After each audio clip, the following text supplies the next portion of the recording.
हरिद्वार लोकसभा उत्तराखंड के 5 संसदीय क्षेत्रों में से एक है।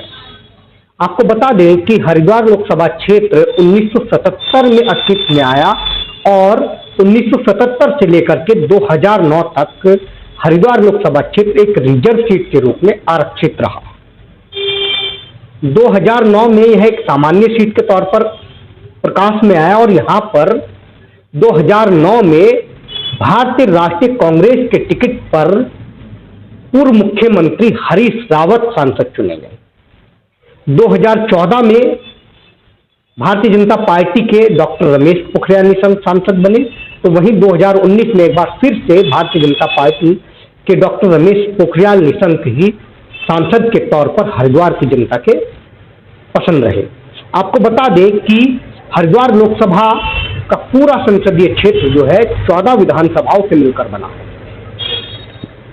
देहरादून और हरिद्वार जिले की ये 14 विधानसभाएं मिलकर हरिद्वार लोकसभा क्षेत्र का परिसीमन करती है। देहरादून जिले की 3 विधानसभाएं और हरिद्वार जिले की 11 विधानसभाएं मिलकर हरिद्वार लोकसभा क्षेत्र को विकसित करती हैं। यहां पर अब कई बड़े प्रबल दावेदार यहां पर हैं जो कि हरिद्वार लोकसभा सीट से चुनाव लड़ने की इच्छा जता रहे हैं।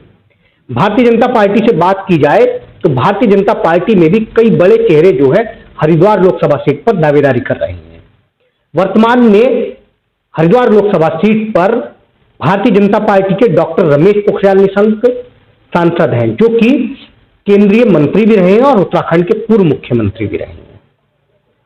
इनके अलावा यहां पर हरिद्वार ग्रामीण से पूर्व विधायक और उत्तराखंड सरकार के पूर्व कैबिनेट मंत्री स्वामी यतीश्वरानंद भी अपनी दावेदारी कर रहे हैं और लोकसभा चुनाव लड़ने की हरिद्वार लोकसभा से इच्छा जता रहे हैं। वहीं लक्सर के पूर्व विधायक संजय गुप्ता भी लगातार हरिद्वार लोकसभा क्षेत्र में सक्रिय हैं और वह भी भारतीय जनता पार्टी की ओर से एक प्रबल दावेदारी हरिद्वार लोकसभा क्षेत्र में कर रहे हैं। वहीं यदि बात की जाए कांग्रेस की, तो कांग्रेस में भी पूर्व मुख्यमंत्री और पूर्व हरिद्वार लोकसभा से सांसद हरीश रावत यहां पर प्रबल दावेदारी कर रहे हैं, तो वहीं हरक सिंह रावत भी यहां पर लगातार सक्रिय है, लोगों से जनसंपर्क कर रहे हैं, लगातार जनता के बीच है और अब एक प्रबल दावेदार के रूप में, कांग्रेस के प्रबल दावेदार के रूप में लगातार अपनी दावेदारी कर रहे हैं और हरिद्वार लोकसभा से चुनाव लड़ने की इच्छा जता रहे हैं। अब चर्चाओं में तो कांग्रेस के प्रदेश अध्यक्ष करण महारा का नाम भी आ रहा है कि वह भी हरिद्वार लोकसभा चुनाव लड़ सकते हैं।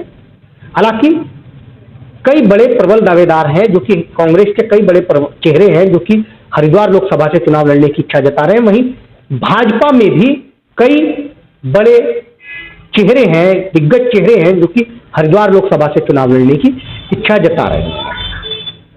निर्दलीय के तौर पर बात की जाए तो उमेश कुमार कानपुर से विधायक हैं और वरिष्ठ पत्रकार हैं, वह भी लगातार यहां पर जनसंपर्क कर रहे हैं, लोगों के बीच है और एक लोकप्रिय भी लगातार लोकसभा क्षेत्र में हो रहे हैं, तो वह भी एक निर्दलीय प्रत्याशी के तौर पर यहां पर चुनाव लड़ रहे हैं की तैयारी कर रहे हैं। तो कहीं ना कहीं जो है हरिद्वार लोकसभा क्षेत्र भी एक दिग्गज नेताओं के लिए चर्चित लोकसभा क्षेत्र हो चुका है।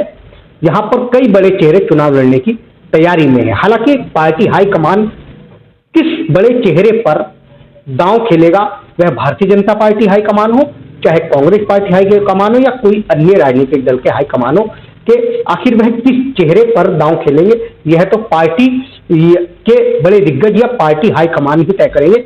हालांकि फिलहाल जो है हरिद्वार लोकसभा क्षेत्र में कई बड़े राजनीतिक चेहरों के चुनाव लड़ने की चर्चाएं तेज हैं।